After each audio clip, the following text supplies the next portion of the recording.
হাতী মানুহৰ সংঘাতত এতিয়া বিধ্বস্ত সমগ্ৰ ওদালগুৰি জিলাৰ উত্তৰ অঞ্চল আৰু এই ভাৰত ভূটান সীমান্তৱৰ্তী এই উত্তৰ অঞ্চলত দীৰ্ঘদিন ধৰি হাতী মানুহৰ সংঘাত বৃদ্ধি হোৱাৰ ফলশ্ৰুতিত ইয়াত বহু মানুহৰ ঘৰ দুৱাৰ ইতিমধ্যে চূৰ্ণ বিচূৰ্ণ কৰিছে বনৰীয়া হাতীয়ে। তাৰ বিপৰীতে বনৰীয়া হাতীৰ বিশেষকৈ খাদ্য নোহোৱাৰ কাৰণে আচলতে প্ৰতি বছৰতেই জনাঞ্চললৈকে তেওঁলোকে খাদ্যৰ সন্ধানত হাতীসমূহ নামি আহে আৰু যেতিয়া খাদ্য নাপায় তেতিয়া ক্ৰোধান্বিত হৈ বিভিন্ন ধৰণৰ পৰিয়ালৰ ঘৰ দুৱাৰসমূহ ভাঙি পেলায়। আৰু যোৱা নিশাও ওদালগুৰি জিলাৰ বামুণজুলিত তিনিটা একেলগে পৰিয়ালৰ ঘৰ ইতিমধ্যে চূৰ্ণ বিচূৰ্ণ কৰিছে। মোৰ সহযোগী সতীৰ্থ ভিডিঅ' জাৰ্নেলিষ্ট গিৰিনে দেখুৱাইছে ইয়াত তিনিটা একেলগে পৰিয়াল আছে আৰু এই পৰিয়ালটোৰ প্ৰায়কেইটা ঘৰে ইতিমধ্যে ভাঙি ছিঙি চূৰ্ণ বিচূৰ্ণ কৰিছিল। আৰু নিশা যিহেতুকে 1 মান বজাত তেওঁলোকৰ ঘৰসমূহ ভাঙি পেলাইছিল, তেতিয়াই কিন্তু ৰাতিপুৱাতে তেওঁলোকৰ অঞ্চলৰ মানুহে আহি কিবা কৰি তেওঁলোকে যাতে নিশাটো কটাব পাৰে বা থাকিব পাৰে তেনে এক ব্যৱস্থা কৰি ইতিমধ্যে তেওঁলোকৰ ঘৰসমূহ অকণমান তেওঁলোকে মেৰামতি কৰি তুলিছে। ইয়াত এটা পকী ঘৰ আছিল আৰু এইটো হয়তো প্ৰধানমন্ত্ৰী আৱাস গৃহ এটা পকী ঘৰ আছিল আৰু এই পকী ঘৰটো কিন্তু বনৰীয়া হাতীয়ে সম্পূৰ্ণৰূপে ভাঙি পেলাইছিল। ইয়াৰ উপৰিও তেওঁলোকৰ খাদ্য সামগ্ৰীৰ লগতে অন্যান্য ধৰণৰ আচবাব, বিভিন্ন ধৰণৰ সা সৰঞ্জাম সকলোবিলাক কিন্তু ভাঙি ছিঙি চূৰ্ণ বিচূৰ্ণ কৰিছে। এফালে আচলতে বনৰীয়া হাতীৰ যি তাণ্ডৱ, এই তাণ্ডৱত এতিয়া ত্ৰস্তমান হৈ বিনুদ্ৰ ৰজনী কটাইছে প্ৰতি নিশাই এই অঞ্চলৰ মানুহে। আৰু তাৰ বিপৰীতে আচলতে অবাধ গতিত যিসমূহ চাহ বাগান আছে এই চাহ বাগানসমূহ বৃদ্ধি কৰাৰ ফলশ্ৰুতিত হাতীৰ যি খাদ্য আছিলে সেই খাদ্য এতিয়া প্ৰচুৰ পৰিমাণে নাটনি হৈ পৰিছে।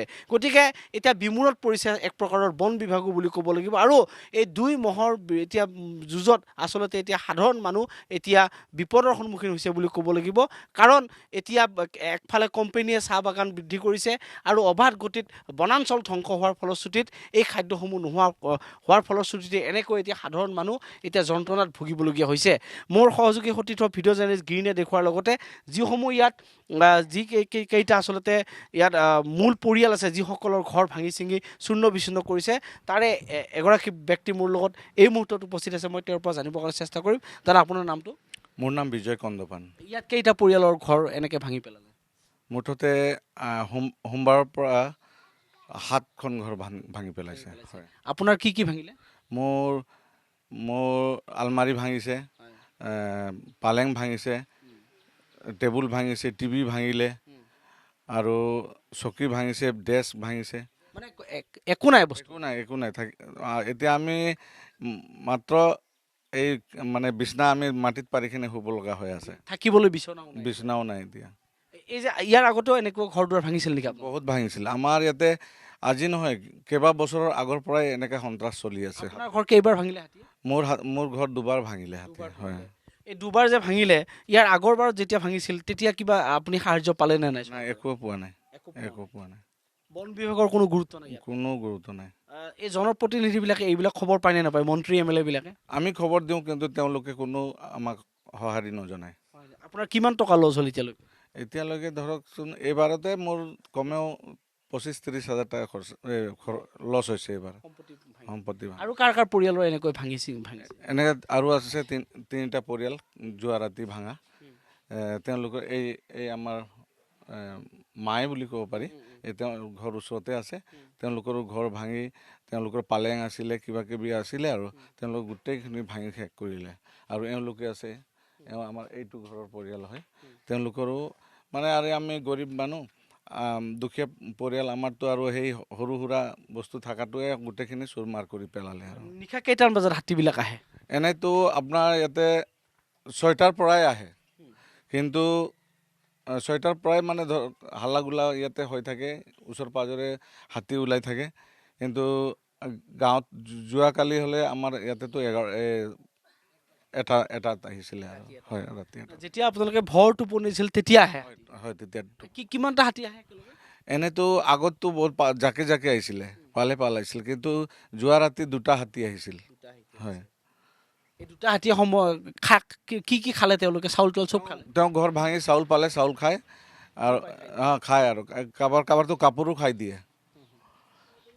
হয়, আচলতে আৰু পৰিয়াল আছে, মই তেওঁলোকৰ পৰা জানিবৰ কাৰণে চেষ্টা কৰিম। আপোনাৰ কি কি ভাঙিলে ঘৰ?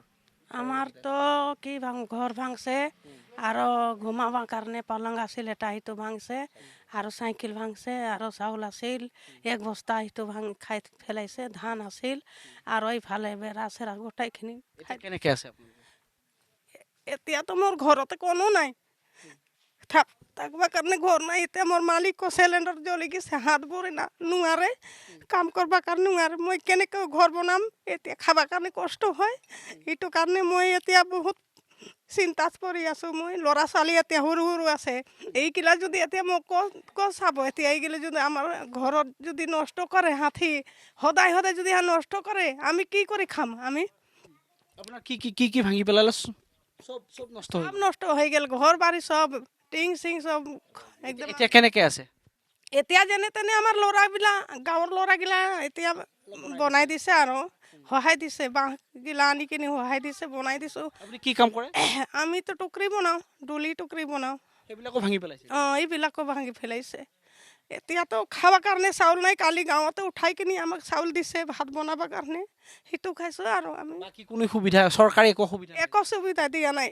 একো সুবিধা ক'ত দিব আৰু আমাকতো চৰকাৰৰ মানুহে নহয় আমি এইকাৰণে আমাক চৰকাৰে কোনে দিয়ে ভোটটো দিয়া সময়ত ভোটটোৰ কাৰণেতো ভোট লাগে যিমান হ'লেও ভোট লাগে ভোট কাৰণেতো মৰি থাকিব কিন্তু এতিয়া সহায় কাৰণে নাচায় আৰু নাচায় এনেকৈ আপোনাৰ কি কি ভাঙিছে এতিয়া পালং আছিল পালং ভাঙছে চাউল খাইছে আর ঘরটা গোটে টিং সিং গোটা ভাঙা টুটা আছে ওটা গাঁৱৰ মানুহ অলপ বানাই দিছে আৰু ল'ৰাগিলা